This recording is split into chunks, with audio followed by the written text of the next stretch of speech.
que representaban al día. La flor también es lo noble y la pureza, y se requiere a sí mismo en los perfumes y las bebidas.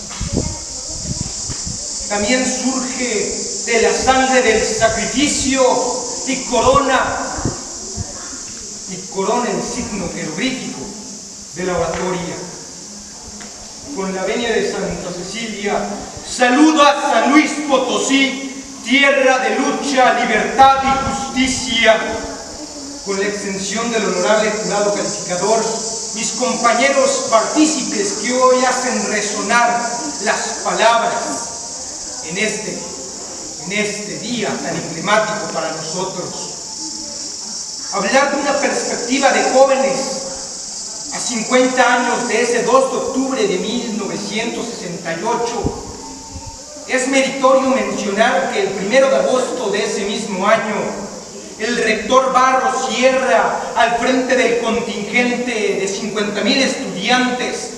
por las sumas violaciones en contra de la autonomía de nuestra casa, de nuestra máxima casa de estudios, sería cuando tomaría fuerza aún más el movimiento estudiantil, cuando defenderíamos a Acatenco y el casco de Santo Tomás de esas arbitrariedades de la política y de esos líderes infames. Sería cuando trágicamente ese 2 de octubre de 1968, en esa plaza de las tres culturas en Tlatelolco, en ese tercer balcón del edificio Chihuahua, un día que quedará infame en la historia nacional,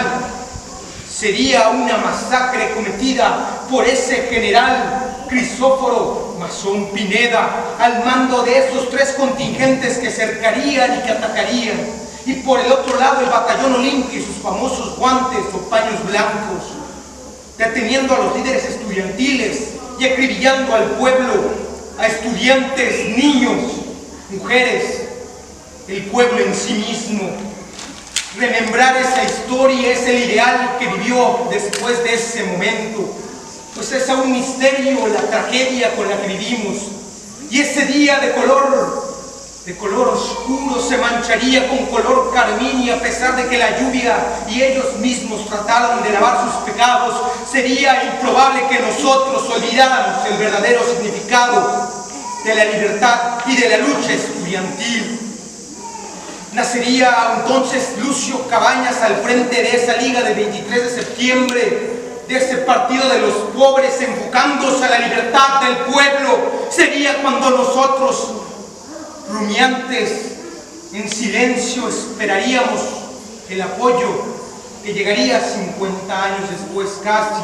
con ese 26 y 27 de septiembre de 2014, con Ayotzinapa, en esa normal, en ese Raúl Isidro Burgos, donde 43 compañeros serían desaparecidos por los Abarca. Sería cuando el movimiento estudiantil tomaría fuerza nuevamente, y la perspectiva de nosotros los jóvenes ensalzaría y fulguraría en las mentes del pueblo mexicano, ensalzaría y remarcaría que nosotros no moriríamos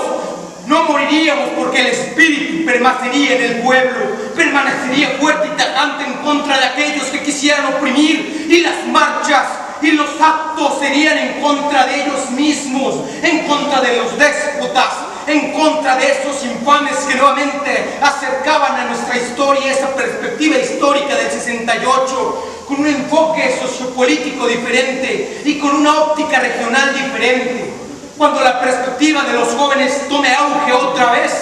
que está en ese momento, llegará el momento en que nosotros volveremos a alzar la palabra, y eso marcaría el 30% de lo que significa para ellos la población. Pues un preludio dice que somos 30.6 millones de jóvenes que estaríamos dispuestos a alzar la voz, a levantar la espada, para no permitir que ese color carmín volviera a manchar suelo mexicano. Porque así las semillas de conciencia quedaron sembradas ese 2 de octubre, pero fueron cosechadas en esta nueva sociedad. para que esa sangre del sacrificio que una vez bañó a esos corruptos, que una vez atacó a este gran pueblo, sea remembrado con esa visión de Anáhuac, con ese Alfonso Reyes y con esta semblanza de que nosotros coronaremos la oratoria como ese signo en nuestros bosques, en nuestras comunidades, y una vez más florecerá lo que significa un México fuerte, glorioso y sobre todo gallardo.